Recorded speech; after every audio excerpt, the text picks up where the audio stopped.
Today we're putting on a below the knee cast. Now this patient just recently had flat foot reconstruction surgery, so she has some Achilles tendon procedures and heel procedures and posterior tibial tendon procedure. So during the recovery of that surgery, she's required to be in a cast.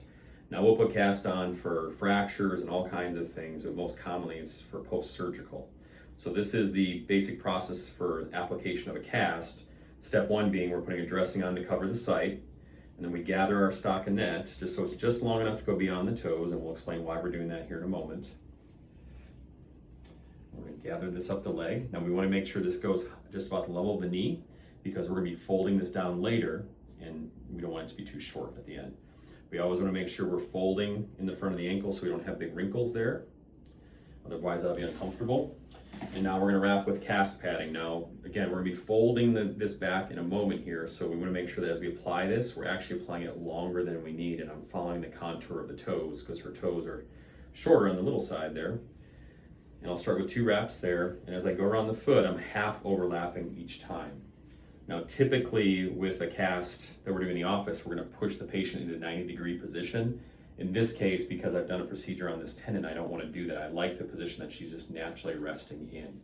So as I put this on, the nice thing about this type of cast padding is I can tear it, so I can avoid making wrinkles. So if I get a spot that I feel like it's going to have a wrinkle, I'll just tear it a little bit to work my way around that spot. But I like to go high above the ankle, below the knee, or below the heel, excuse me. And just keep kind of doing that. Now if we have spots that we don't like that are like little things sticking out, you can always tear that and throw that away so that they don't feel the wrinkles underneath the cast. So we're going to finish this by wrapping this half overlap all the way up to level of the knee. And we get to level of the knee, what we're looking for is this part of the fibula here. It's like a little bump. And when you feel that bump at the very top of the fibula, there's a small groove below that, and in that groove runs a major nerve.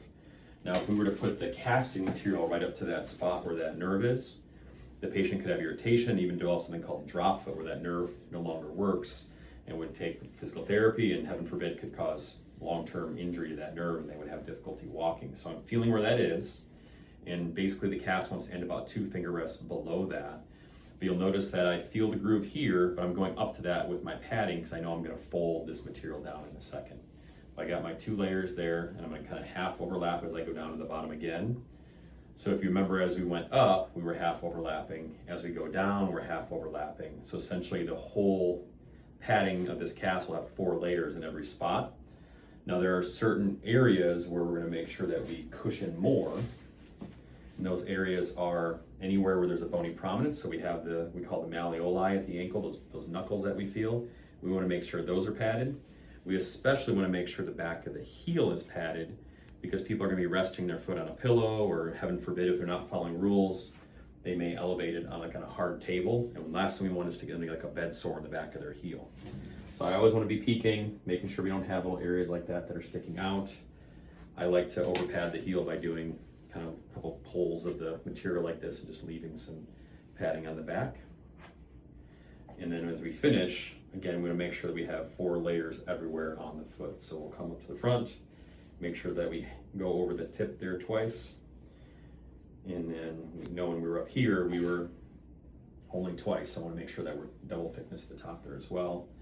And patients like her are using a knee scooter, which is hiding in the corner here. So a little trick you can do sometimes is just add a little padding in the front like this. So it's like a little shin guard so she doesn't feel that pressure from that. So the next step is we're going to start putting on the casting material. I like to start with a 3-inch one to start. You okay?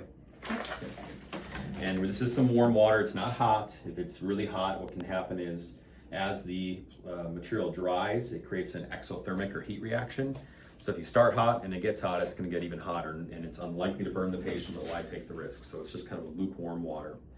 I'm going, about a finger breadth behind my padding, making sure I can see the little toe, and that little toe won't be crowded inside. And I'm starting with 2 layers, the front of the foot, and then beginning in the same fashion I did before, where I'm going kind of half overlap. The ankle's good to go high, then low, then back of the heel, and that's usually the most effective way to do that portion of it. I missed a small spot, so I'll just go over that. I'm gonna work my way up. She's an artist, so she's gonna make this like a rock star looking cast when she comes back.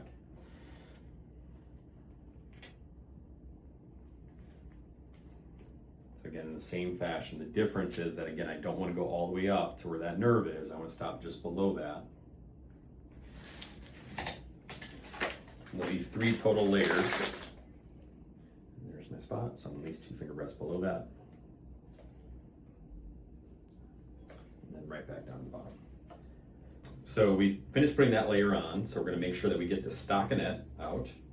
And we're going to fold that back over. So what's this going to do? It's going to fold the edge of that cast padding over the underlying layers of casting material there. So she's not going to have a sharp edge there that could rub against her and cause pain. So we'll do that on both sides. And again, we've created that little bump in the front of her shin so she doesn't call me complaining about her shin getting tore up from the knee scooter. It's not complaining when you call it.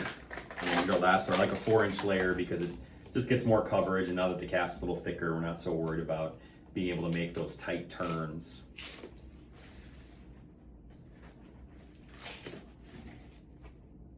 And you can start at the top or the bottom for this one. We've already established our cast at that point. So, and you can notice that when I'm putting this on, I'm not cranking on this really hard. I'm just laying the cast material on. We don't want this too tight. Now, depending on the stage of injury, we may split the cast on both sides or in the front. We're going to gauge how she feels after this goes on and make a decision if we're going to split it at all. So she'll tell me that in a moment. But again, I'm feeling where the previous layers of fiberglass were, so I can finish right on that same level and behind my padding so that she's not going to feel that and cut into her toes when she's moving around, even though she's not walking. And that's a below the knee cast.